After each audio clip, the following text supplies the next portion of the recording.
सृष्टि बचपन से ही दिखने में सुंदर नहीं थी, लेकिन अमीर बाप की बेटी सृष्टि पर उसकी माँ जान छिड़कती। मेरी बेटी कितनी प्यारी है, भगवान सबको सृष्टि जैसी बेटी दे। सृष्टि धीरे धीरे बड़ी होती है। एक दिन सृष्टि की सहेली कहती है, तू दिखने में कितनी अजीब सी है, लेकिन मैं जानती हूँ हम सब में सबसे अच्छी शादी तो तेरी ही होगी।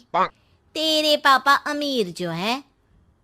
और बता नहीं सकते यार, दहेज तो हर कोई देता है, ये क्या ज्यादा ले जाएगी अपने पति के लिए?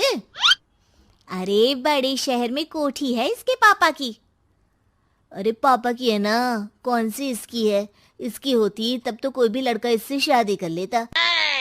अरे पापा की मतलब पापा की है तो मेरी ही है ना? किसने कहा?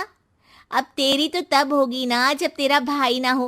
वैसे भी शादी के बाद सारी प्रॉपर्टी भाई के नाम होती है। सृष्टि समझ जाती है कि उसे किसी भी हालत में माँ बाप की सारी प्रॉपर्टी को अपने नाम करना है, लेकिन कैसे? एक दिन सृष्टि का भाई शीनू कहता है, बहन क्या कर रही है? तुझसे एक बात करनी है। अरे हाँ हाँ करना, मैं तो तेरी बहन हूँ। बहन मेरी लाइफ में ना एक लड़की है, बहुत अच्छी है। मैं सोच रहा हूँ माँ और पापा से बात करूँ शादी के लिए। सृष्टि को समझ में आ जाता है कि भाई की शादी होते ही भाभी उसे एक दिन भी घर में बर्दाश्त नहीं करेगी। क्या बात है भाई, बताना कौन है वो? यार वो बहुत अच्छी लड़की है, पढ़ी लिखी है, मेरे साथ जॉब भी करती है। बस एक प्रॉब्लम है। प्रॉब्लम?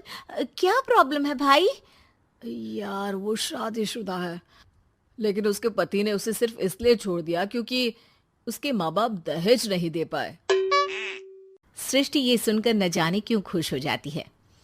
अरे भाई तो क्या हुआ, लड़की तुझे तो पसंद है ना? शीनू को लगता है कि बहन उसे समझ रही है। वो इस बात से अनजान होता है कि उसकी बहन की मंशा पूरा घर हड़पने की है। सृष्टि अपनी माँ से कहती है, मम्मी मुझे तो बहुत चिंता है। पता है शीनू क्या कर रहा है? अरे क्या कर रहा है? वो तो काम पर जाता है और वापस घर आता है। नहीं ना माँ, वो यही तो नहीं कर रहा, बाकी सब कर रहा है। आपको पता है उससे प्यार है, और वो भी एक शादीशुदा लड़की से। ये क्या हो गया? मैं सोसाइटी में क्या मुंह दिखाऊंगी? अरे तेरे पापा तो यही कहेंगे कि मैंने ही उसे बिगाड़ दिया है। माँ देखो, मेरी बात मानो, पापा पर भी विश्वास करने की जरूरत नहीं है। अब आप ही बताओ, पापा इतनी देर घर के बाहर रहते हैं क्यों? बोलो। अरे बेटा वो तो नौकरी करते हैं ना। तू बहुत भोली है माँ। पापा का ऑफिस तो 7 बजे खत्म हो जाता है, लेकिन देखो कितनी देर से आते हैं। अरे नहीं नहीं बेटा, ऐसी कोई बात नहीं है। सृष्टि माँ को एक औरत से बात करते पिता की फोटो दिखाती है। देखो माँ, कैसे हैं पापा? मैं ना कहती थी कि पापा सही नहीं है। मैं तेरे पापा से बात करूंगी, दे फोटो मुझे। ओ माँ, वो तो डिलीट हो गई।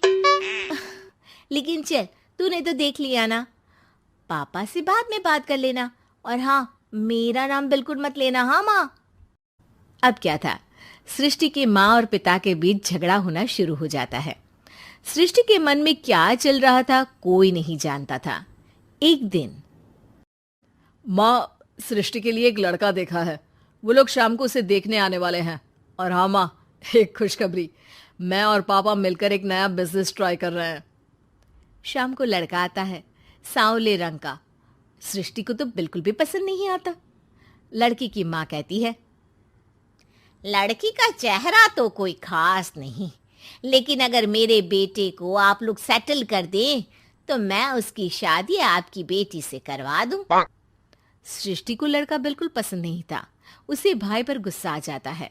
लड़के वालों के जाने के बाद कहती है, माँ देखा शीनू मेरे लिए कैसा लड़का लेकर आया, न दिखाने लायक न सुनने लायक, सेटल भी नहीं, वो भी हम करे। अरे माँ, मैं जानती हूँ ये मेरी शादी किसी भी घर में क्यों करवाना चाहता है। अरे कैसी बात कर रही है बहन? तूने तो देखा ना, लड़के को मैंने ही मना कर दिया तुझसे शादी के लिए। जिसने लड़का बताया था उसने उसकी बहुत तारीफ की थी। बात आई गई हो जाती है, लेकिन सृष्टि का मन शांत नहीं होता। क्या करूं, कुछ समझ में नहीं आ रहा।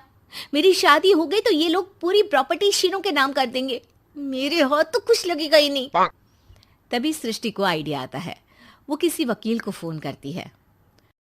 जी देखिए, अगर आपके मम्मी पापा का तलाक हो जाता है तो आपके पिता की आधी प्रॉपर्टी आपकी माँ के नाम हो जाएगी, फिर उसे वो किसी को भी दे सकती है।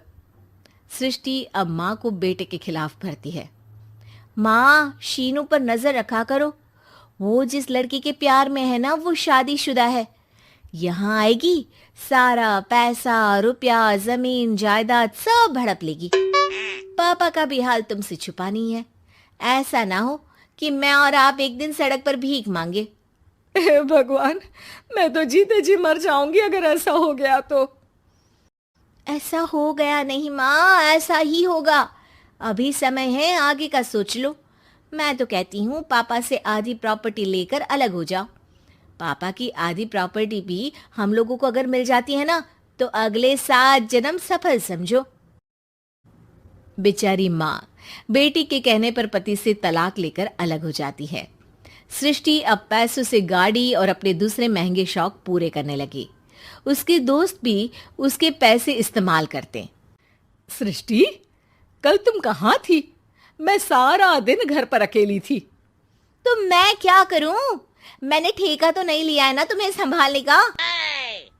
माँ को सृष्टि से ये उम्मीद नहीं थी। वो बैठकर रोने लगती है। वहीं उसका पति यानी कि सृष्टि के पिता आ जाते हैं। मैं जानता था कि तुम्हारा यही हाल होगा, तो आपने मुझे रोका क्यों नहीं? मैं रोकता तो तुम रुकती क्या? सृष्टि के कहने पर तुमने मुझ पर अपने बेटे पर शक किया, लेकिन तुम ये भूल गई कि कैसे हम दोनों ने मिलकर जीवन में इतना सब खड़ा किया। माँ पति के गले लग जाती है। मुझे माफ कर दीजिए, मैंने आपकी कमाई का एक बड़ा हिस्सा गवा दिया।